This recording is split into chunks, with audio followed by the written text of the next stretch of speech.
Hello students, ये video class 9 के बच्चों के लिए है। इस वीडियो में आप लोगों के Atul sir the French revolution जो चैप्टर है हिस्ट्री का, उसका कुछ अंतिम टॉपिक्स बच गए थे, उसको पढ़ाने का प्रयास कर रहे हैं। तो चलिए आज मैं प्रयास करूँगा कि आप लोगों का ये जो चैप्टर है इसको समाप्त कर दें। तो आप देखिए, इस बार का टॉपिक्स है द एवोल्यूशन ऑफ स्लेवरी। उसके बाद टॉपिक पढ़ाएंगे the revolution and everyday life, और तीसरा जो टॉपिक है वो है इस चैप्टर का कंक्लूजन, सारांश। तो चलिए हम पढ़ाई को शुरू करते हैं। द एबोलिशन ऑफ स्लेवरी, यानी हमें गुलामी को समाप्त कर देना है, एबोलिश कर देना है, उन्मूलन करना है, उसको हटा देना है। तो यहाँ स्लेवरी को हटाया गया। स्लेवरी से मतलब है स्लेव ट्रेड, दास व्यापार। एक समय था जब दास का व्यापार होता था फ्रांस देश में, और यह व्यापार फ्रांस में 7th सेंचुरी से ही चल रहा था, 7th सेंचुरी से। और इसका उन्मूलन यानी इसका एबोलिशन, इसको समाप्त करने का जो समय था वो करीब 18वीं शताब्दी या 19वीं शताब्दी आ गया। तब जाकर फ्रांस देश में स्लेव ट्रेड को समाप्त किया गया। तो आप ध्यान से देखिए, द एबोलिशन ऑफ स्लेवरी का हम एक यहाँ पर फिगर बनाए हैं। यानी जिस तरह का व्यापार, दास व्यापार हो रहा था, उसे ट्रायंगुलर स्लेव ट्रेड नाम दिया गया, जो फ्रांस में चल रहा था। ट्रायंगुलर स्लेव ट्रेड, त्रिकोणीय दास व्यापार। तो इसमें क्या हो रहा था, अब ध्यान से देखिए। यह ट्रायंगुलर जो स्लेव ट्रेड था, यह आप ध्यान दीजिए 3 महादेशों के बीच चल रहा था। इसमें 3 महादेश शामिल थे, यूरोप, अमेरिका और अफ्रीका। ये 3 महादेशों के बीच में यह स्लेव ट्रेड चल रहा था। तो इसमें होता क्या था उसको समझना है। यूरोप में फ्रांस है, यानी फ्रांस यूरोप में है, और फ्रांस के जो व्यापारी थे वह फ्रांस के तटीय इलाके, समुद्री तटीय इलाके में जो बंदरगाह था, बॉर्डेक्स और नैंड्स, इन बंदरगाहों से ये लोग अफ्रीका आते थे। समझिएगा, फ्रांस शहर के, फ्रांस जो यूरोप में है, इस शहर के जो व्यापारी थे वह बॉर्डेक्स और नैंड्स नाम के बंदरगाहों से अफ्रीका आते थे। फिर अफ्रीका में कुछ चीफ्टेंस थे, मुखिया जैसे लोग। वो लोग अफ्रीका के गरीब लोगों को बेचने का काम करते थे, मजदूर सप्लाई करने का काम करते थे। तो यहाँ से ये व्यापारी अफ्रीका से गुलाम खरीदते थे, गुलाम अफ्रीकन लोगों को खरीद लेते थे। और वहीं का जो चीफ्टेन था, जो मुखिया था, वो वहाँ का दलाल हुआ करता था, वह इन लोगों को बेचता था, अफ्रीकन लोगों को बेचने का काम करता था। और ये व्यापारी जब अफ्रीका से ऐसे गुलाम खरीद लेते थे तो इसे फिर अमेरिका में ले जाकर बेचते थे। अमेरिका में कहाँ बेचते थे? तो अमेरिका में कैरेबियन आइलैंड्स था, यहाँ लेबर का डिमांड था कैरेबियन द्वीपों पर। तो कैरेबियन जगह थे जहाँ बहुत ज़्यादा प्लांटेशन का काम चल रहा था। और कैरेबियन आइलैंड्स में फेमस थे मार्टिनिक, मार्टिनिक जगह, गुडेलो और सैंट डोमिंगो। ये 3 ऐसे जगह थे जहाँ सबसे ज़्यादा प्लांटेशन के काम चल रहे थे। और इन्हीं जगहों पर लेबर की कमी थी, लेबर का शॉर्टेज था। इसलिए यहाँ के जो प्लांटेशन ऑनर्स थे वह उन गुलामों को खरीद लेते थे जो गुलाम अफ्रीका से लाए जाते थे और फिर इनसे यहाँ प्लांटेशन का काम करवाते थे। यहाँ टोबैको, इंडिगो, शुगर और कॉफी जैसे चीजों का उत्पादन होता था। टोबैको समझ रहे हैं आप, खैनी। इंडिगो होता है नील का पौधा, नील जो ब्लू कलर देता है कपड़ा रंगने के लिए। शुगर समझ रहे हैं, कॉफी भी समझ रहे हैं। तो इन चीजों की खेती होती थी। यहाँ प्लांटेशन एग्रीकल्चर चल रहा था इन चीजों का, क्योंकि इन चीजों का यूरोप में बहुत डिमांड था। तो जो प्लांटेशन ऑनर लोग, मालिक लोग इन चीजों की खेती करवाते थे उसको यूरोप सप्लाई करते थे। इस तरह से यह व्यापार 3 महादेशों से कनेक्ट हो चुका था। अब इस तरह के व्यापार पर सवाल उठ रहे थे जब क्रांतिकारी सरकारें फ्रांस में आई थी, क्योंकि क्रांतिकारी जो सरकारें आई थी वह कह रहे थे कि गुलामी प्रथा गलत है, क्योंकि हम लोगों को ह्यूमन राइट्स देते हैं।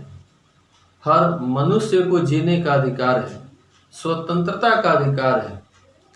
तो जिस फ्रीडम की बात, जिस लिबर्टी की बात ये करते थे फ्रांस में क्रांतिकारी सरकारें, वो कहने लगे कि ये जो आज़ादी है उन लोगों को भी मिलना चाहिए जो फ्रेंच कॉलोनीज है।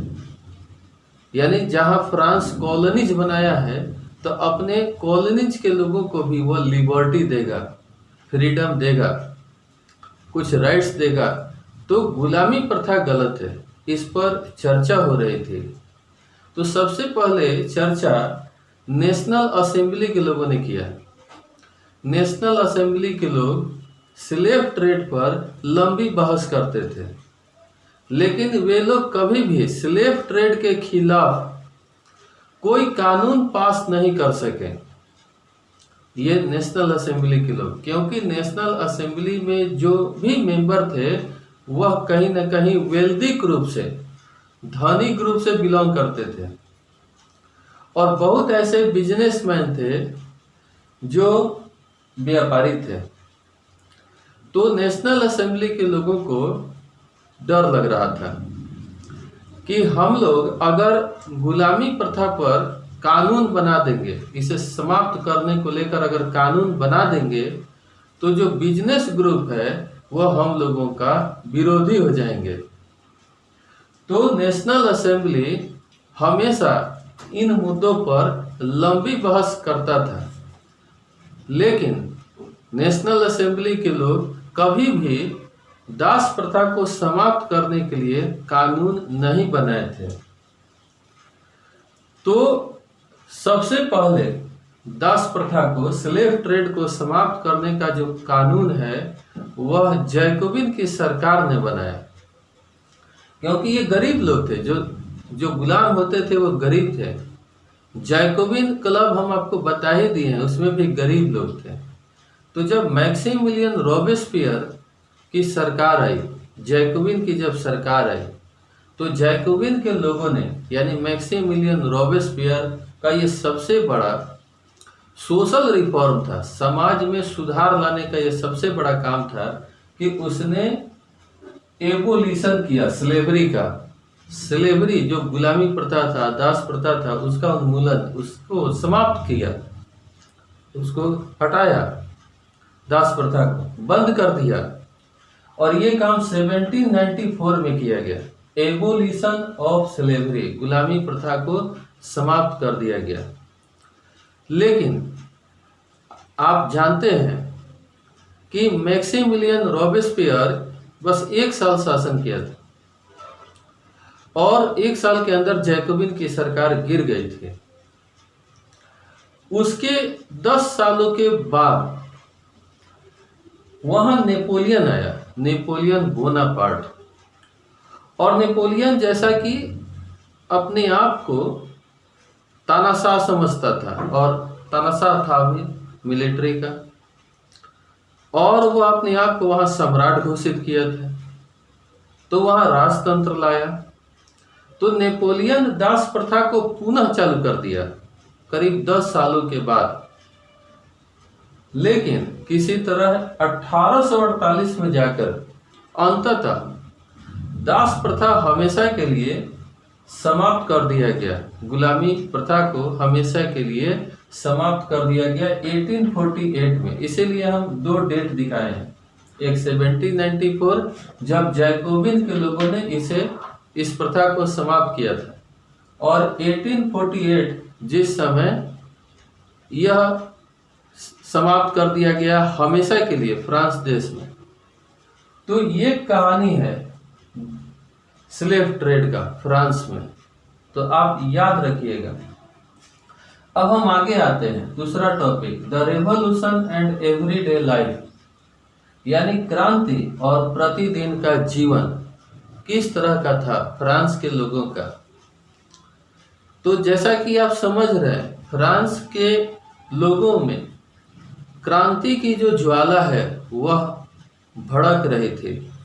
लोग क्रांति कर रहे थे, आए दिन कई तरह की घटनाओं को अंजाम दे रहे थे। तो फ्रांस में चाहे मेन हो, वुमेन हो या चिल्ड्रेन हो, बच्चे हो, उनका जो लाइफ है वो सब अब चेंज हो रहा था। फ्रांस के लोग पूरी तरह से चेंज हो रहे थे, और यह चेंज देखा गया 1789 जो साल रेवोल्यूशन के चल रहे थे, क्रांति के चल रहे थे। इस क्रांति के सालों में the ideals of liberty and equality, France के समाज में यह एवरीडे का लाइफ हो चुका था। रोज प्रतिदिन लोग प्रैक्टिस करते थे कि हमें लिबर्टी चाहिए, उसके आदर्शों को समझ रहे थे, उस पर चर्चाएं करते थे, इक्वलिटी की मांग करते थे, उन्हें इक्वलिटी चाहिए। इस पर प्रतिदिन इसका प्रैक्टिस हो रहा था कि कैसे लोगों को लिबर्टी दिया जाएगा, कैसे लोगों को इक्वलिटी दिया जाएगा। तो 1789 के समय जो क्रांतिकारी सरकारें आई थी वह लोगों को लिबर्टी और इक्वलिटी दिए थे। वो सरकार जो थी वह लोगों को लिबर्टी भी दिए और इक्वलिटी भी दिए, ये दिया गया। और लुईस 16 के टाइम में ये नहीं था, ये लिबर्टी और इक्वलिटी नहीं था। लेकिन जैसे ही नेशनल असेंबली के लोग आए तो उन्होंने फ्रेंच लोगों को लिबर्टी भी दिया और इक्वलिटी भी दिया। यह प्रतिदिन यानी एवरीडे लाइफ में यह चल रहा था। फिर जब लुईस 16 का टाइम था उस समय सेंसरशिप लगाया गया था। सेंसरशिप प्रतिबंध, एक प्रकार का प्रतिबंध लगा दिया गया था। किस पर? किताबों पर, प्रेस पर आप कह सकते हैं, जहां से कोई चीज, कोई मैसेज बाहर आता है सोसाइटी में, तो प्रेस पर लगा दिया गया था। प्रेस को आज़ादी नहीं था किसी भी चीज को प्रिंट करने का। किताबों पर लगा था, कोई भी आदमी कोई भी चीज नहीं लिख सकता था। यानी कुछ भी लिखने के लिए पहले जो राजा के सेंसर अधिकारी होते थे वह उन चीजों को पढ़ते थे। जब उन्हें लगता था कि यह राजा के इमेज को खराब नहीं करेगा ये सब राइटिंग, तब उसे पब्लिश करने की आज़ादी दी जाती थी, प्रकाशित करने की आज़ादी दी जाती थी। तो इस तरह का सेंसरशिप लगा हुआ था। तो जब क्रांतिकारी सरकारें आई उन्होंने सेंसरशिप को एबोलिश कर दिया, समाप्त कर दिया गया कि लोग अब कुछ भी लिख सकते हैं। तो अब फ्रांस में जो भी घटनाएं घट रही थी लोग लिखना शुरू किए, क्योंकि उन्हें फ्रीडम मिला स्पीच का और एक्सप्रेशन का, बोलने की आज़ादी और एक्सप्रेस करने की आज़ादी उन्हें दी गई। तो फ्रांस देश के लोग को आज़ादी मिल गई। अब वह जैसे ही यह कानून समाप्त कर दिया गया, सेंसरशिप का कानून जब समाप्त कर दिया गया तो लोगों को आज़ादी मिल गई। लोग दिन प्रतिदिन की घटनाओं को, क्रांतिकारी घटनाओं को लिखते थे, उनको जो भी सही बुझाता था लिखते थे, लोगों को सही गाइड करने लगे। कई तरह के फिलोसफर फ्रांस में जन्म लिए, जिन्होंने अच्छे अच्छे आइडियाज फ्रांस के लोगों को दिए। यही सब कारण था बच्चों, जिसके कारण फ्रांस में आए दिन क्रांति होता था, क्योंकि वहाँ लोगों को आज़ादी मिल गई थी बोलने की, एक्सप्रेस करने की। तो ये सब चल रहा था फ्रांस में। अब लास्ट टॉपिक है आपका कंक्लूजन, सारांश। देखिए क्या आता है इस पाठ का, इस चैप्टर का। तो क्या होता है, 1804 में Napoleon Bonaparte crowned himself emperor of France. Napoleon Bonaparte France का सम्राट खुद को घोषित कर लेता है, यानी जबरदस्ती कहिए, वह फ्रांस का सम्राट बन जाता है, राजा बन जाता है। और जैसे ही वह फ्रांस का राजा बनता है तो उसका एक्शन देखिए, हमने लिखा है एक्शंस। वो कुछ अच्छे अच्छे कार्य करता है, कुछ अच्छे कार्य करता है, राजा होकर भी कुछ अच्छे कार्य करता है और कुछ गलत भी करता है। ऐसा नहीं है कि सारे अच्छे कार्य करता है, लेकिन नेपोलियन के कुछ अच्छे भी काम हैं, आप ध्यान देंगे तो समझ में आएगा। ये देखिए उसके कुछ गलत काम थे। कंकरिंग नेबरिंग कंट्रीज, वह पड़ोसी देशों को जीतना शुरू करता है। सबसे पहले जब नेपोलियन आता है, लोग नेपोलियन को अच्छा समझते हैं, उसको समझते हैं कि यह एक ऐसा आदमी है जो हम लोगों को आज़ादी देगा, यह दुनिया को आज़ाद कराएगा। उसे मतलब नेपोलियन का इमेज शुरू में अच्छा था, लोग उस पर विश्वास करते थे, फेथ करते थे। बाद में नेपोलियन का इमेज खराब हुआ जब नेपोलियन अपने अगल बगल के पड़ोसी देशों को जीतना शुरू किया और वहां पर डायनेस्टिक रूल स्टार्ट किया, यानी अपने वंश के कुछ लोगों को वहां का किंग बना देता था, वहां का रूलर बना देता था। तो वो पड़ोसी देशों को कब्जा करने लगा और वहां पर अपने घर के लोगों को इस्टेब्लिश करने लगा, स्थापित करने लगा, और वो रूलर हो गए। तब धीरे धीरे लोगों को समझ में आया कि ये नेपोलियन जो शुरू में अच्छा दिख रहा था, ये गलत आदमी है, यह हम लोगों को गुलाम बना रहा है। और इस तरह से यह लग रहा है कि पूरे विश्व को गुलाम बना लेगा। तो नेपोलियन बाद में गलत साबित होने लगा, लेकिन उसने कुछ अच्छे कार्य भी किए। इसने कुछ अच्छे कानून बनाए। प्रोटेक्शन ऑफ प्राइवेट प्रॉपर्टी, जो प्राइवेट निजी संपत्ति था उसकी रक्षा करने के लिए इसने कानून बनाया। इसने कुछ कानून बनाए। Uniform system of weight and measurement by decimal system, यानी डेसिमल सिस्टम से उसने अपने पूरे देश में या जहां भी उसका रूल था वहां पर उसने यूनिफॉर्म सिस्टम बनाया, एक समान कानून बना दिया वेट करने का और मेजरमेंट करने का। इससे व्यापार में काफी सुविधा मिला, व्यापारियों को इससे काफी मुनाफा हुआ और व्यापार बहुत ही इजी वे में होने लगा। तो इसने कुछ अच्छे काम भी किए, लेकिन नेपोलियन बाद में गलत साबित जब होने लगा तो इसे हराया भी गया। यह कई पड़ोसी देशों पर कब्जा कर रहा था और उसी तरह वाटरलू की लड़ाई में 1815 को Napoleon was defeated in the battle of Waterloo. Waterloo नाम की जगह पर लड़ाई हुआ और वहां पर नेपोलियन को हरा दिया गया, यानी ऐसे तानाशाह शासक को हरा दिया गया, क्योंकि यह शासक कहीं ना कहीं पूरे विश्व विजेता बनने का सपना देख रहा था नेपोलियन। तो इसलिए लोग डर गए थे इससे कि नेपोलियन खतरनाक आदमी है, आगे चलकर यह पूरे दुनिया पर राज कर सकता है, इसलिए इसे हरा दिया गया वाटरलू की लड़ाई में। तो ये कहानी था बच्चों फ्रांस देश का। इससे लेसन मिलता है, इससे कुछ शिक्षा मिलती है कि हमें इससे क्या शिक्षा मिला। फ्रांस देश की कहानी ने हमें क्या शिक्षा दिया? द आइडियाज ऑफ लिबर्टी, आजादी का आइडिया यह हमें दिया जिसकी चर्चाएं कई देशों में हो रही थी। इसने डेमोक्रेटिक राइट्स दिखाए, लोगों को डेमोक्रेटिक अधिकारों के बारे में बताया। तो फ्रांस ऐसे ऐसे आइडियाज लोगों को दे रहा था। उन देशों को तो ज्यादा शिक्षा मिल रही थी जो देश गुलाम थे यूरोपियन देशों के। उन देशों को सबसे ज़्यादा लेसन मिल रहा था और उन देशों में डेमोक्रेसी के लिए लड़ाई शुरू हुआ, लिबर्टी के लिए लड़ाई शुरू हुआ। तो यह सबसे ज़्यादा उन लोगों को प्रभावित किया, उन देशों को प्रभावित किया जो यूरोपियन देशों के कॉलोनीज बन गए थे, गुलाम हो गए थे।